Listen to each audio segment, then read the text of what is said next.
Kenny Atkinson, he made the choice of bringing one of his best friends in basketball, his words, not mine, Yep. to coach this team. He, in his first year, if it was not for that injury, and let's not even put it in ifs, he took a seven. He took a champion, the eventual champion, to 7 games, and was a toe from moving forward. And none of those teams would have beaten. Time, maybe some time would have gotten Harden a little better. I don't know, but nobody gave Milwaukee a series as well as we did, and he was the leader of that. And that was a team designed to have 3 superstars. We gutted our team to get James Harden. We changed because of we're bringing in and throwing together old dudes and guys off the scrap heap and G leaguers. We still we dismantled Boston. We made Ainge retire. I maybe I'm speaking hyperbolically, but those are actual things that happened, right? Under Steve Nash. Yeah, no, I mean, look, I think it's hard. You can't kill Nash and then at the same time ignore everything that happened last year, which is why I do give him more leash than I think a lot of other people do. I mean, there are people that wanted him fired all throughout, last year and early this year, and obviously those people have kept that same energy up to this point. Right, But but it's such a it. I'm sorry. The reason why I rail against it is not because I love Steve Nash. The reason why I rail against it is because it doesn't when you're incorrectly diagnosing a team's problems, right? yeah, You bring Spoelstra here. Is Kyrie Irving running suicides like they do in Miami? Is this particular basketball team with all these old dudes, with Blake Griffin and James Johnson, and at the beginning of the year, Paul Millsap, right? Can we agree those 3 dudes yeah. aren't the same I mean, as look, they your were? your Who are you? analogy Who are you bringing in?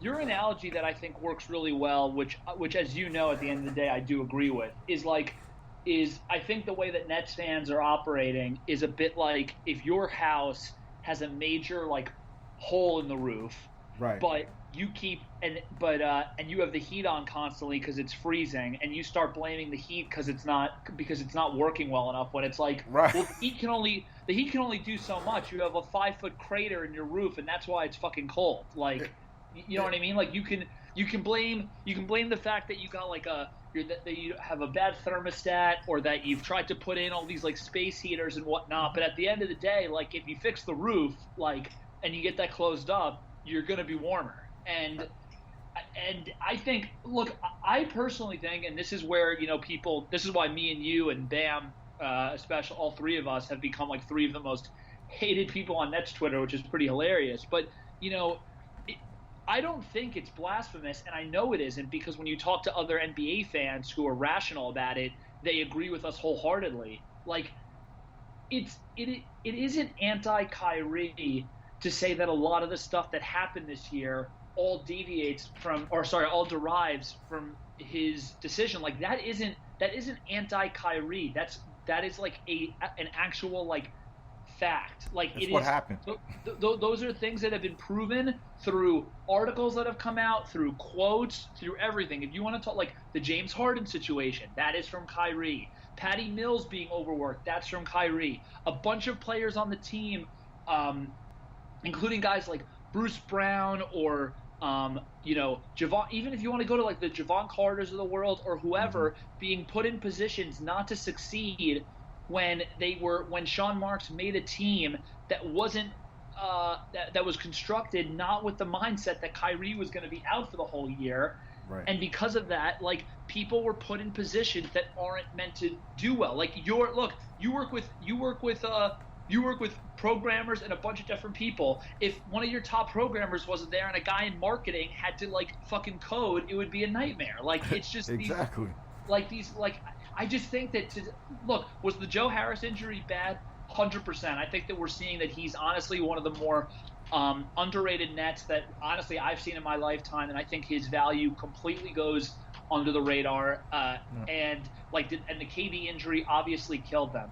But like, we can't act like this season like has been, cursed in a way that wasn't somewhat in our control, like, or in like the quote unquote Nets control. Like, if Kyrie was playing from the get go, my guess is you have a team with the same big three, and maybe we wouldn't have Seth Curry and we wouldn't have Simmons, who we haven't even seen, and Drummond, but like they would have made different moves to kind of make things better. You know what I mean? And like, I think that Simmons can eventually be amazing with this team. I know you feel the same way, but it is really hard to get past the whole Kyrie thing, especially when, you hear some of his quotes after these games where, like the one I can never get over is like him saying he doesn't really have any guilt for anything going on.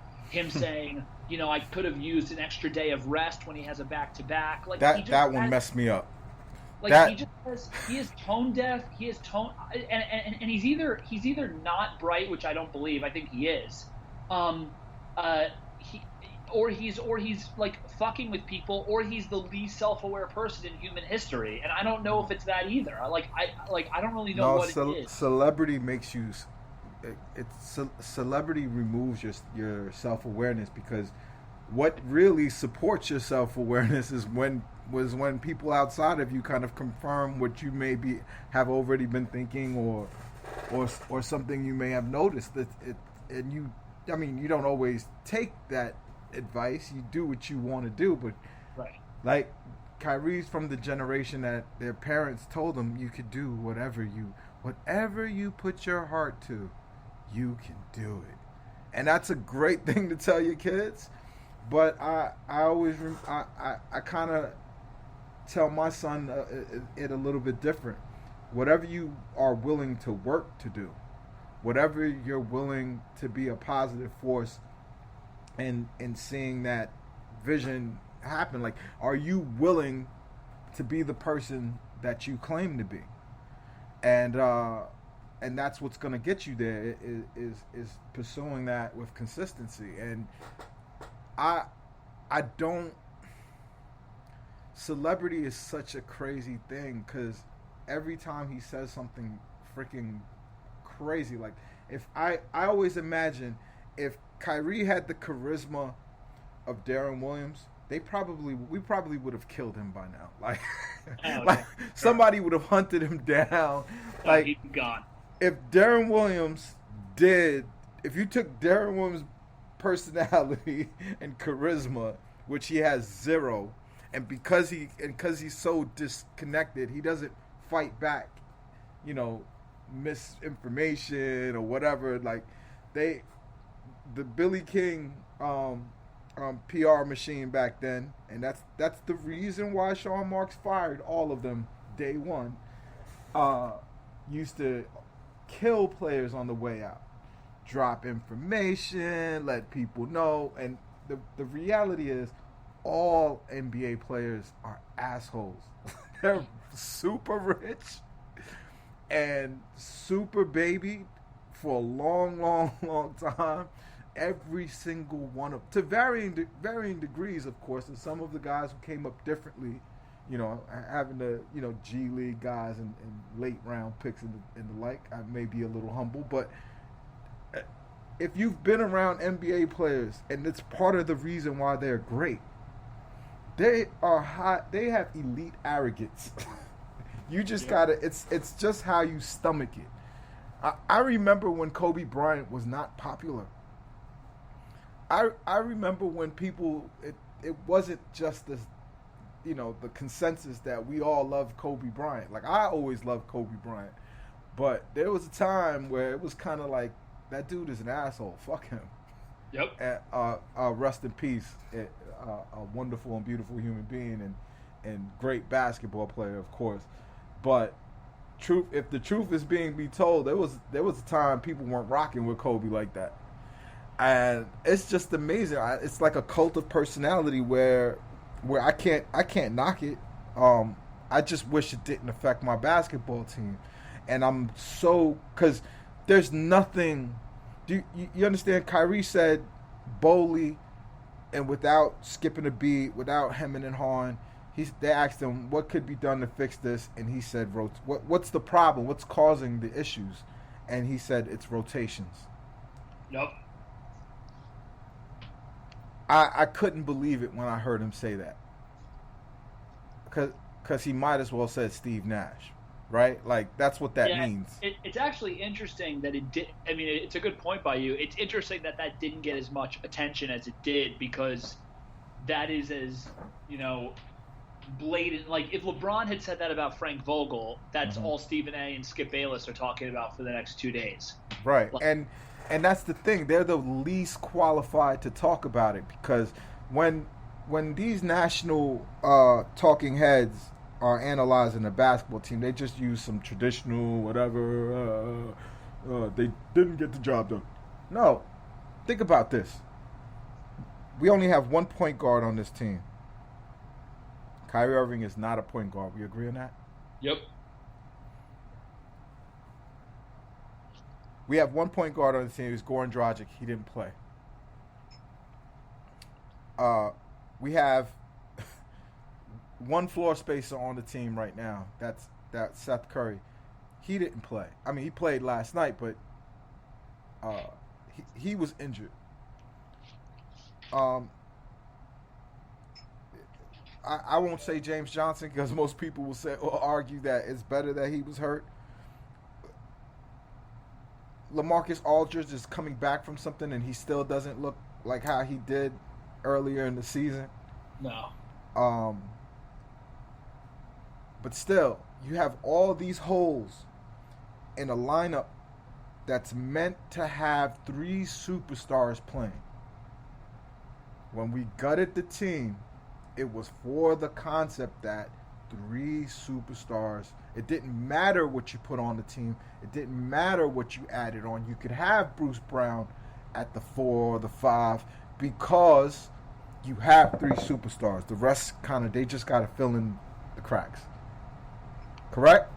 Yep. How do you now say Steve Nash, the coach who hasn't had 3 superstars for no long period of time, but had us in first place, and that didn't change until we decided to bring back Kyrie Irving. Now, does that mean Kyrie is the worst? I hate him. He needs to get off the team. It doesn't. It means we have to demand that he plays better, that he buys in a little bit more. I think that's we want that from everybody on the team. Why don't we want that from Kyrie? Yeah, I mean, look, when I tweet about Kyrie, I almost feel the need to preface this doesn't mean I hate you. This doesn't mean because it's like I've never seen a dude I think this is what I think has happened. I think that because Kyrie is unfairly treated by certain members of the media, a lot of fans then project that anger they have towards people on the media, and they direct it instead of towards at those media members, they direct it towards fans who say normal critiques, and it's just weird to me. I don't really know, I don't get it. I want the guy to win and succeed as much as anybody, but if you told me today. And I know I know you feel the same way, and I know someone like Matt feels the same way. If you told either of us, that the team will never win a title with Kyrie as much as he wants to, a prophet told us that you have to trade him today, and if you trade him for X, Y, and Z, the team will win a title, I would say, okay, fine. And honestly, I would say the same thing about Durant. If you told me that Durant was never going to win a title with us,